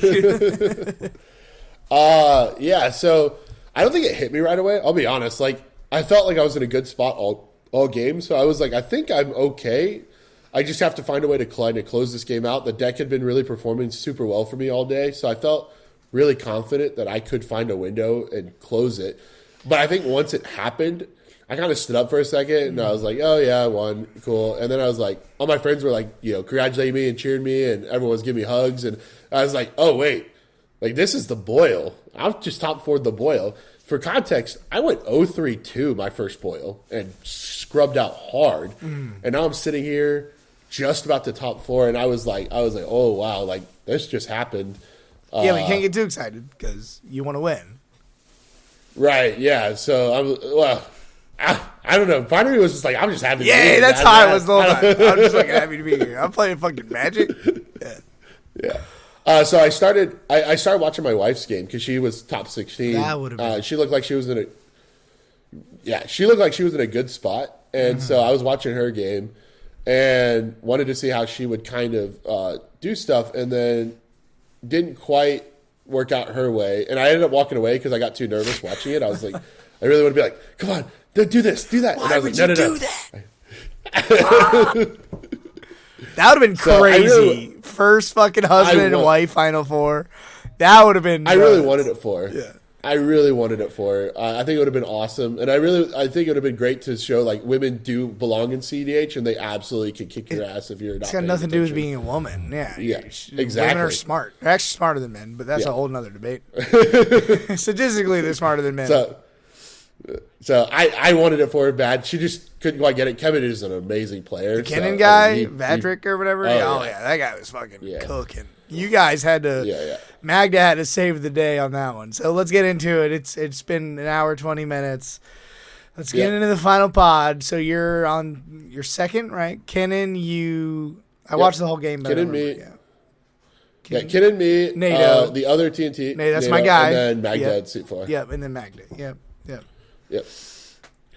Yeah, so, what a crazy game that was. I think it's crazy as the top 16 game, but that game was pretty cool to watch. In some ways, yes. In some ways, no, right? Because, the way the game unfolded for me was really, really weird. I started off pretty good, and I kind of made a really maybe short-sighted bet. I got rid of the force of negation out of my hand early, kind of banking on the fact that maybe no one was going to push too fast, or the push was going to come from a way that I really wasn't going to be able to interact with anyway. So I was like, if Magda pushes, I'm not going to be able to really interact with what they're doing much. For the most part, Force isn't going to do much.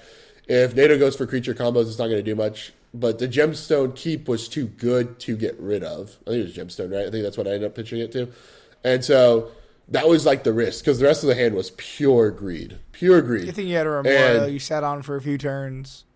Yeah. So I was like, maybe this gets me back into it with the counter magic and stuff. So as long as no one attempted early, I thought I was in a good spot. The way the board developed, I felt like that was a really good bet. And then he got the Basalt off of one of those first Thrasios flips. And I was like, crap. Why, bro? Why? Why would you do this? And what ended up happening, and I know for a lot of people, they're probably like, why is this game so weird? Why did Magda do all these different stuff? Yeah, the Godfair statue was the weird part for me.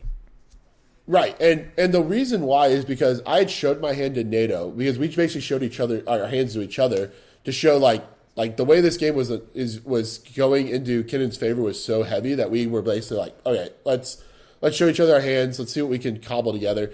I really had nothing going on, and he really had nothing going on, except I think he had one. Oh, it's the silence. He had the silence. That's what he showed me. I know he demonic tutored for a while. And it looked like he demonic tutored for the silence, I think. Because, okay, so context, Kennen was fucking out of the gates winning the game. Yep. And then you sit behind a Remora, and then NATO detutored for, it looked like a silence. I don't know if it was in his hand, right? And then I don't know either, he ended up interacting, and then Magda had the split-second guy to stop Kennen in its tracks. Right. Which I did not know about. Magda never showed that to me. I think he showed it to NATO. He showed it to NATO. Yeah. So he never showed it to me, and I was probably that was. I think he didn't show it to me because I had kind of exploded out of the gate a little bit too, just not quite to the degree Kennen did. And so I had the Hazel's Brewmaster from that beginning. NATO saw it in my hand. So the battle that basically happened. Whatever ended up happening, right? I drew a bunch of cards going into Kevin Stern where he attempted to jam the Basalt. The silence happened. He countered it, and then the freaking seed smash from the top rope. Holy before that, shit.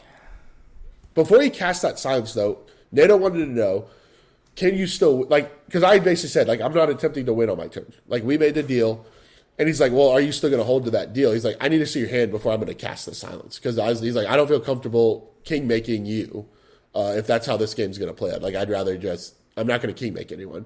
I showed him my hand, and I had Nato's a good guy. So all my draws, right. All my draws that game were all gas, no brakes, is like my wife put it, because she was standing behind me watching. And she's like, all gas, no brakes.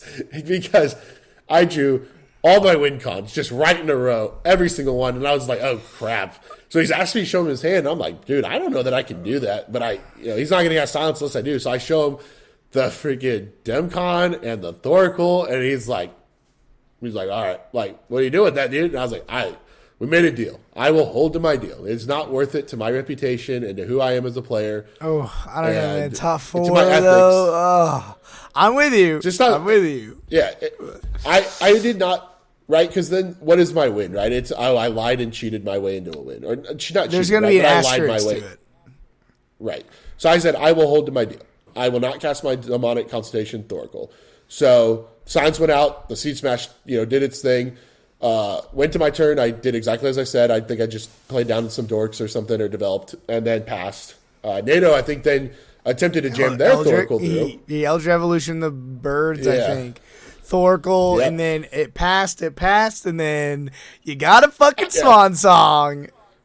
What he even said, he's like, I don't know why I did that. Like, why would you be bluffing about interaction? And I was like, I don't know, dude. Like, I've been saying I had stuff this whole time. Like, because I had 100% win on my turn. And the only reason I could not win was because of the deal. Yeah, right. Yeah. Yes. So then Magda realized, like, Kevin wasn't going to get there on his turn anymore, and he had no interaction to deal with my hand. So he had to go get God Pharaohs because he was still a turn or two off as well. So he had to go get God Pharaohs because the only thing that stopped me at that moment, I think I was sitting 1 mana short of what I needed to win the game once he cast God Pharaohs. So great play on his part. I think that's when I cast down the Lotus Petal, and then the Petal was going to give me, I think, just enough. Excuse me one second. Oh, sorry. You're good. And the Lotus Petal was going to give him just enough mana, or the Lotus Petal was going to give me just enough mana to finally finish the game, but I had to pay 2 for it, so then I had to pass again. And then I had to play down Dampening Sphere, and I was like, oh, man. This is never happening now. There's no world in which this is happening. So good. Yeah, so good, right? And I'm sitting there like, bye guys, Cradle. I'm literally like 8 mana. My Demcon combo is now 8 mana. I was like, I don't know what I'm doing. So there's some additional context. I played like Survival of the Fittest, I think on either turn 1 or 2, and it had just been chilling all game long. I never activated it, never felt the need to use it. At one point, going out of Kevin's turn, the Kinnan player, I know some people question it. They're like, well, why didn't he attempt to Survival the Fittest at that end step and grab the Hazels? And the fear was that I was sitting on was I thought Magda had something. I didn't know what, but the way they left their mana open told me they had something that was going to deterministically stop me from being able to win this game and probably punt the game in someone's direction. And so I was playing too much chicken with myself or whatever, but I ended up going to my turn. I was also trying to show like I was so out of this game at this point because all they saw was the Thoracle Consult. I think they'd forgotten about the Hazel's Brewmaster, but I needed to still set something up and give myself a chance, a window somewhere. So that's when I decided I'll go ahead and activate Survival here, show I'm not really much. I'm not doing too much. Really quickly, got Druid, and I was like, I'm immediately discarding Druid. I was like, all right, guys, what do I need to help sort of stave this game off from us losing? Kevin's got a Hull Breaker that he can't really do much with because of Dampening Sphere. Magda's set up really nicely. I think they've got the Artifact Dwarf. They're really close. I think Nato and I were both in the same shoes where we both looked like we were pretty far out of that game. Nato was cooked after right, yeah. So I was like, okay, so let's talk about Bowmaster. Like, does Bowmaster really do anything? Okay, well, it stops Magda. Maybe it does something to Kevin if he tries to do something, because, does he bounce the Dampening Sphere? and then go for it? Like, how does it going to play out? And the attention came away from Devoted Druid very quickly. Very, very quickly. People kind of forgot about it, and which was kind of what my hope, my intention was. And got Bowmaster, but then never really saw a reason to cast it. Never seemed like a good opportunity for it. Didn't really want to give anyone, a copy target. I didn't know what people were holding at that point, so didn't really feel like I was going to do much. So I never felt the need to cast it. No one really set anything up that put me in a position. Again, I had Brewmaster this whole time. Kevin ends up tapping out. He kind of insinuated that he had something in Flash Speed to tap, to bounce for Hullbreaker Horror if I tried to go for a win. But he tapped out. And so I saw the window was there. I was like, if Magda's got something, they've got something. But I don't think I get another turn at this point. Yeah. So I'm just going to jam. And I was like, this is it. It's do or die. If Magda's got it, then I'm stopped and I lose. But I think I lose if I pass and don't try something. Yeah. So with Kevin tapped out, it was the only moment because I was like, there's nothing in the game that I can think of that he can flash out at 1 minute. Or with 2 mana is basically 4. I was like, I don't see any world in which he's got, there's no spell. Like there's nothing, right? Not with the God Pharaoh still online. So I felt like he had nothing. I knew NATO had nothing. It was really just down to did Magda have interaction or not. So I was like, all right, we're gonna go ahead and jam the Hazels here. Paid the 6 mana for it, and he read it, and I don't think he quite understood what it did, because he was like, okay, cool. He's like, everyone picked up my graveyard then and started looking. They saw the Devoted Druid, like, okay, so this is a win attempt. And it was like, okay. And I think he thought he had an interaction moment that came after the food token came on the battlefield. So he let me exile Devoted Druid. The food token entered. And I found out afterwards it was a Talon Gates that he was holding the whole time. Oh. And so he did have me cold stopped if he had known where to interact. And I think that was where he kind of made the mistake of, I wasn't quite sure how to interact with that particular card because he had never seen it before. So if he would have Talon Gates the ETB, right? I would, yeah. It would have been over. I would have had nothing. Been cooked. And the Magda would have won. I would have been fit. Yep. Pretty sure it would have played out that way, or Kevin would have figured out a way to bounce Dampening Sphere and just go for it at that point. Yeah, but I would have asked NATO. I'd have been like, hey man, you're on TT. How do I stop this? Yeah, and I was a little surprised there wasn't a little bit more discussion around it because it seemed like he was thinking of something, and then he was like, okay, yeah, it exiles. And I was like, oh, okay. Present win now. And yeah, then that was it. So, again, kind of got away with it a little bit there. Not everyone quite understanding the stack battle that played out. Kevin kind of making a mistake on his part. And I think sometimes when you're in those games, right, you're just looking for the tiniest crease to kind of exploit and push through for your win, and was able to find it. Yeah, I mean, now you're the Boil 2 winner, right? Like, yeah. I don't think there's any asterisks. I think that was a good play. You found your window. You could say that guy punted, but who knows, right? Like, you had it. But you got your win, and the odds were against you. You had a draw and then 2 losses, and then theoretically you can't really lose more than what you lost after that, right? Yeah. So I think exactly. You earned the win, and there's no asterisks. And it sucks that you fucking drew the prize. Like, you could have been like, fuck you guys. I probably would have done the same thing. That's a lot of money, right? So, yeah. And so I mean, it's right. It's the bird in hand versus the 2 birds in the bush, right? Like, I'd rather have that money than punt and then have when it's that much money. Yeah, I agree with you. It's like when you're playing for these dual lands or store credit or $200, that's one thing. But yeah, if you're talking thousands of dollars, I think it's like guarantee $2,000 in my pocket or guarantee like $400 in my pocket. No, I'm good. Like, yeah. But I'm with you. But congratulations. Appreciate it. I'm the fucking Boil winner. I'm so happy and excited that you're gonna do this pod. Hopefully I'm the first pod that you did. I think I sniped you. I think I got you right. And I'm gonna edit it tomorrow. It'll be out Wednesday, and I'm so happy for you. I watched 3 of your videos. Just your vibe and your friend group is very like contagious. Like, you guys are laughing and there's like a Birds of Paradise, and you can't like, for me, the first video I watched, the one you put, I think the pre-ban or the post-band one, or preparing for the Boyle one, right? So it's like laughter, laughter, laughter. What is going on? What are they laughing about? And it's like, okay, something's funny. But no, you guys were laughing the whole 25 minutes. And I love that. And I'm like, I want to fucking do a pod with this guy. I bet this guy's really fucking dope. and that's because it reminds me of my friend group. And like people that didn't go to the Boyle, I think the Boyle was like, I love CCS and the Boyle was so much fun. Me and my brother almost top 16. He was 1 win away. But it was just like, I think 2 wins away. I'm not sure. But it was just a fun environment. It was a really good event. And we don't know what Top Deck is going to do in the future. I talked to some people. We don't know, right? But CCS is throwing another event. I wanted to shout that out. February 1st, they're having a 10K, February 1st. And I can't recommend CCS more. Like it's like a mini mall, an anime, and there's so much room. And then it really is a good time.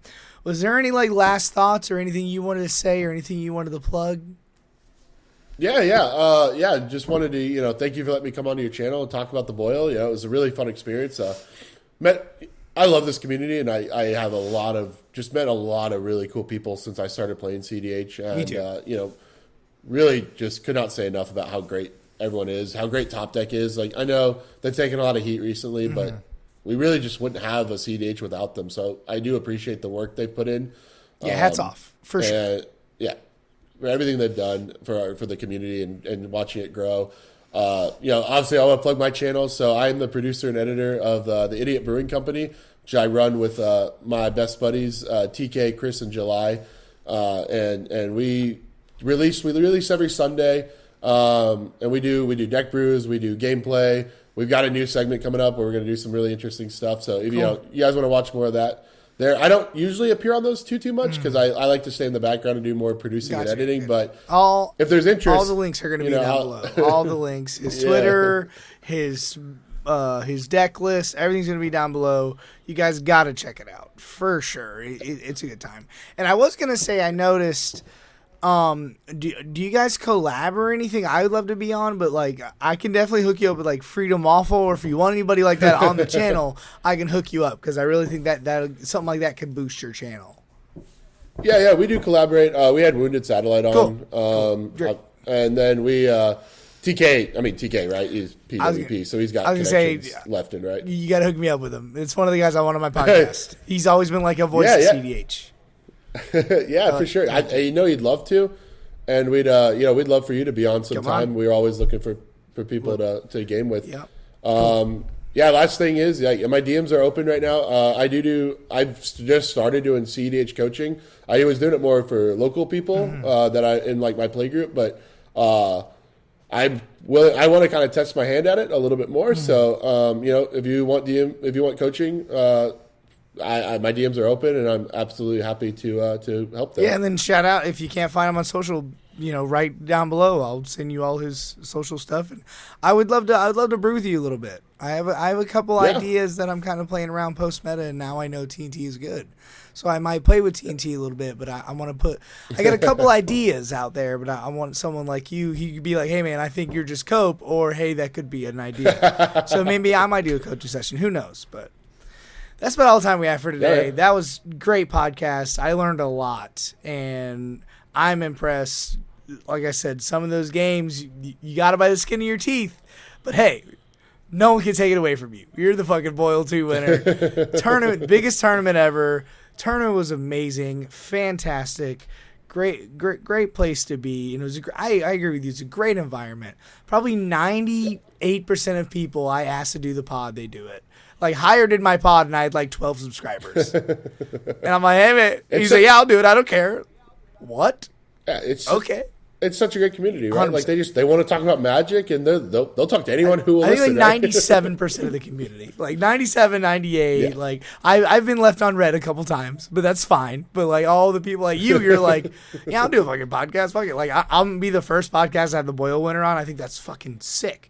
And then maybe going forward, we can, I could do a segment of, hey, my tournament breakdowns with fucking Jordan, right? The Boyle 2 winner. You never know. But I appreciate your time. Congratulations again, Yeah, man. you are the best player in the world right now. No one can take it from you. But yeah, I appreciate kick ass at the Invitational, right? I think that's going to be your next big challenge. Take it from here. Yeah. I think you definitely know what you're talking about. Like, I could talk to somebody about CDH for an hour, and I'm like, what are you talking about? And you're like, no, these are the lines of play. This is how I won. This is how I didn't win. This card, Yep. right? Yeah. Sorry, it was a little messy at times. Like I have a really. I tell my wife all the time I have a goldfish brain, so like I have to write stuff down all the time, or I'm gonna forget it, and I start mixing games up and lines up, and I'm like, wait a second, hold on. Well, we started playing at 10 a.m. Saturday until 8 p.m. Saturday, and then wake up barely no sleep, and then you played from 10 a.m. Saturday to like 8 o'clock at night. So you have like 24 hours of straight magic, and people don't understand. Is like, oh, why'd you make that bad play? I haven't fucking pissed in 6 hours because my game went to a draw, and then everybody's waiting on me, and then I hopped into another game, and that game went to a draw, and then I won that game, but it was in the last turn, and then I ran and pissed, and then I came back, and they're like, oh, why didn't you cast Mystic Moral? I forgot I'm run blue. I don't know. Oh, you're on Esper, so you really know the struggle, right? Yeah. Draw. Next round, draw again. You're my like, first 3 rounds were draw. I Heat. went 0-3-0. Or no, I went 0-2-1, and then I drew again, and I was just like, fuck, shit. At one point when I was running Esper, I had more draws than wins and losses combined. I just could not close. I think Malcolm Tenma going forward. I think that's a deck I'm going to play like on the servers with the homies, but just like to go into a tournament, I don't know. I really don't know. Yeah. But just like you said, like just pick up TNT, just pick up Blue Farm, just pick up the decks that can win. Because you're right. I literally had 25 cards in my hand and we drew because I didn't have 3 more pieces of interaction. Because I instep Born Upon a Win in a round, tangent, but instep Born Upon a Win, and then I'm like, guys, I'm not winning here. And they're like, okay, cool, because I knew they had interaction. And I was just like, blah, blah, blah, blah, blah, draw cards. And I demonic tutored on instep for the Grand Abolsher. And then I drew like 4 or 5 cards with Tymna on my main phase. And I was just hoping to get Grand Abolsher and Cavern of Souls. Because if I have Cavern of Souls on Grand Abolsher, I win the game. But I didn't have another tutor, so I was like, okay, I'll instep, get the Grand Abolsher, untap, draw for turn, nothing. Okay, draw 5, nothing. Okay, tap 1 ring for 3, nothing. And I'm just like, fuck, Grand Abolsher, and then we ended up drawing. And I was just like, fuck, all I needed was Cavern Soul. But like fucking TNT, you need 7 of the 1-card combos in your deck, right? Like, I need a survival and I win. Right. Well, that was funny, right? That was the old criticism of TNT is that you draw forever, and then you'd sit there and you'd be like, well, I still can't find Devoted Druid, so I guess I lose, you know? Yeah, exactly. Yep. But all right, that's another Noofuls podcast. We appreciate you, Jordan. Click all the links below. Watch them. It's going to be out this Wednesday. I'm super excited. Y'all have a good day. See ya. Have a good one, everyone.